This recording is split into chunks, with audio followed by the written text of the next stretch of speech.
Hi everyone, welcome back to my channel and happy holidays. Today we're making pecan sticky buns. To start this dish we need 1.5 cups of warm milk. We're going to add in 1/2 teaspoon of sugar and 2 1/4 teaspoon of dry active yeast. The salt we won't need yet, so I'm going to set that aside. We're going to give this a little stir and set this aside for 5 minutes to let the yeast bloom. Now to the bowl of a stand mixer or a large bowl if you're using a hand mixer.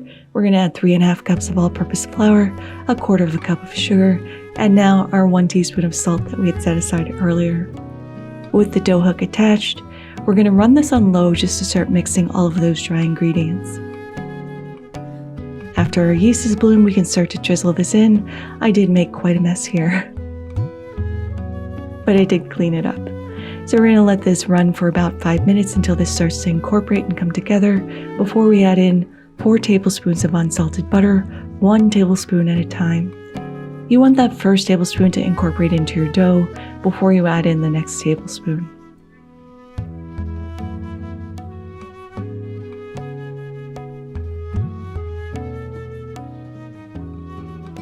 Feel free to intermittently go in and turn off your machine and scrape down the sides of your bowl.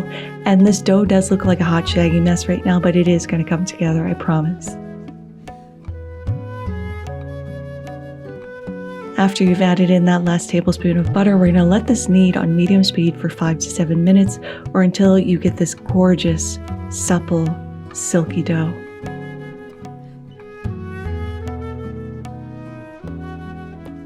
Now, just using a pastry scraper or a spatula if you don't have a pastry scraper, we're just going to start pulling any of the dough that's stuck to the sides or the bottom of our bowl, and we're going to shape this into somewhat of a ball shape. It doesn't have to be perfectly round.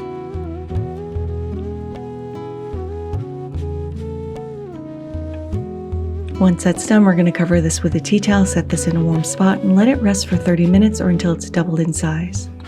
For our filling, I have 1/2 cup of brown sugar, 1/2 cup of white sugar, 2 teaspoons of ground cinnamon, 4 tablespoons of melted unsalted butter, and we're going to give this a nice little mix. My kitchen was a little cold, so I had to go in by the time I was ready to spread this on and reheat this, so try to find a nice warm spot to rest this.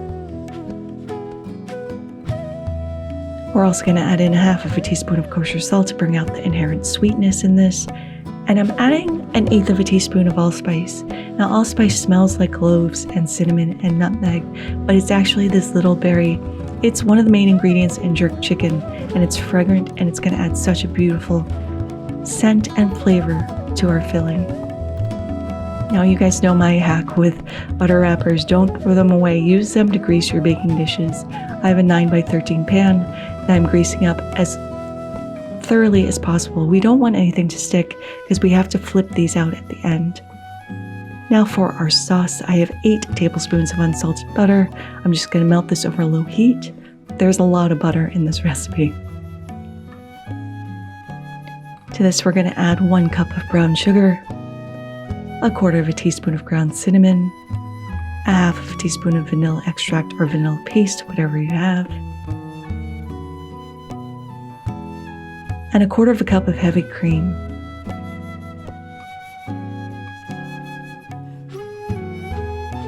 We're also going to add a pinch of salt. Bring this up to a boil, lower it to a simmer, and stir this just until all that sugar is dissolved. I'm giving this a little taste, and I like a saltier caramel, so I'm going to add another 1/2 teaspoon of kosher salt. Once all your sugar is melted, you can turn off the heat. And we're ready to go ahead and tip this into the bottom of our baking dish. Caramel is one of my favorite flavors, and the smell of this is just so comforting to me. Now we need to sprinkle 1 cup of chopped pecans or pecans, however you say it, all over the top of our caramel sauce as evenly as possible. You could substitute this out for hazelnuts would be great, but I would definitely toast the hazelnuts first. Walnuts would be fine if you prefer almonds. Use whatever nut speaks to you and whichever is your favorite. You can't really go wrong.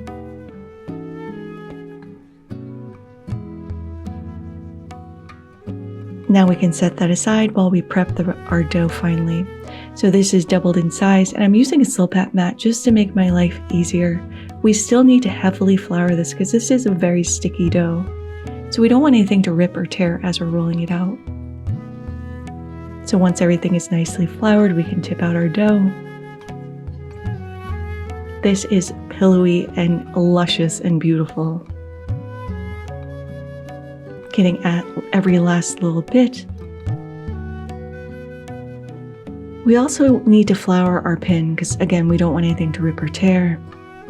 So just give that a fine coating of flour, and we're going to start rolling this out to a 10-inch by 20-inch rectangle. Now, when I roll out doughs, I tend to achieve a more oval shape, so I definitely went in with my hands and a bench scraper and started shaping this into more of a rectangle shape. This is so easy to roll out. I really hope you guys try to make this recipe because this dough is just so much fun. So just using even pressure, we're just going to continue to roll this out until we achieve the length that we need.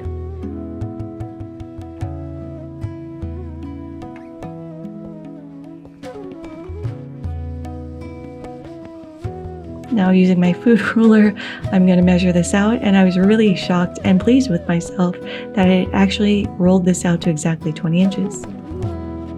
So now we can layer on our filling, just scrape all of that out, and I'm going to use an offset spatula to spread this out as evenly as possible. You can use just a spatula if that's what you have as well. You want to leave a 1/4 inch gap at the very longest end furthest away from you, because when we start rolling this, we want something for the dough to be able to stick back onto. So now we're ready to start rolling, and starting at the end closest to you, we're going to start rolling this up as tightly as possible. The tighter you roll this, the more spirals that you're going to achieve in your sticky buns. And this is just slow and steady. Just keep rolling away until we get this beautiful 20-inch long log of dough and filling. When you get to the end, just flip that seam side to the bottom. This is going to help seal this up. And I want to start marking this where I want to cut it, just so the buns are kind of even-ish. This gave me 10 very large sticky buns, but you could do smaller ones if you wanted to. You could do one huge one if that's what your heart desires. It's completely up to you. So I'm going to use unflavored dental floss to cut through this because I just find it's the easiest way to achieve a great roll without smushing out any of the filling, and it cuts through really cleanly. Once everything is cut, we're going to start placing these spiral side down in our sauce and nuts. We want to leave a little space in between because they're going to do a second rise and they're going to grow, and once they bake, they're going to get much bigger. So space these out. I know it looks like there's a lot of gap and too much room, but trust me, this is going to grow and get bigger as it bakes. Once everything's nicely tucked in, we're going to cover this with a tea towel and let this rest for an additional 30 minutes while we preheat the oven to 350 degrees. You can see how much these have grown already. So we're going to bake these on the middle rack for 25 to 35 minutes or until they're golden brown. And my camera is showing these as very blonde, but they were golden.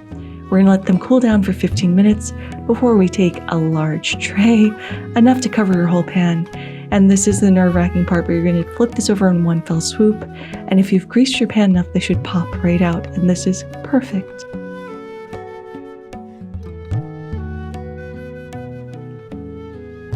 Now let's give these a taste.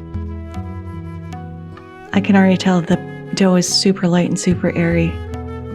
Oh my goodness. So the dough isn't very sweet. All of that sweetness comes from that caramel topping.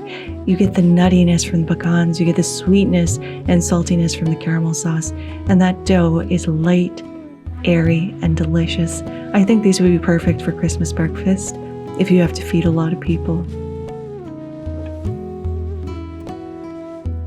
I actually didn't eat all of these, of course, in one sitting. So what I did is I packaged, once they cooled down completely, I wrapped each one in parchment, popped them all in a Ziploc, threw them in the freezer. So anytime I want a sticky bun, I can pull one out, reheat it in a toaster oven, and enjoy it. But there they are, Pecan Sticky Buns. They are delicious and I hope you all try to make them. Thank you so much for watching. If you like this video, give it a like. If you loved it, subscribe and hit that notification bell because I put out new videos every Thursday. Thank you again. Happy holidays. Be safe. And until next time, happy cooking. So I have a funny story about dry active yeast. When I was little, I think about 8, I went into the pantry and found this jar of what I thought were jimmies for your ice cream, sprinkles. So I took a big handful and shoved it in my mouth. It was actually dry active yeast. Yeah, I was an awkward kid.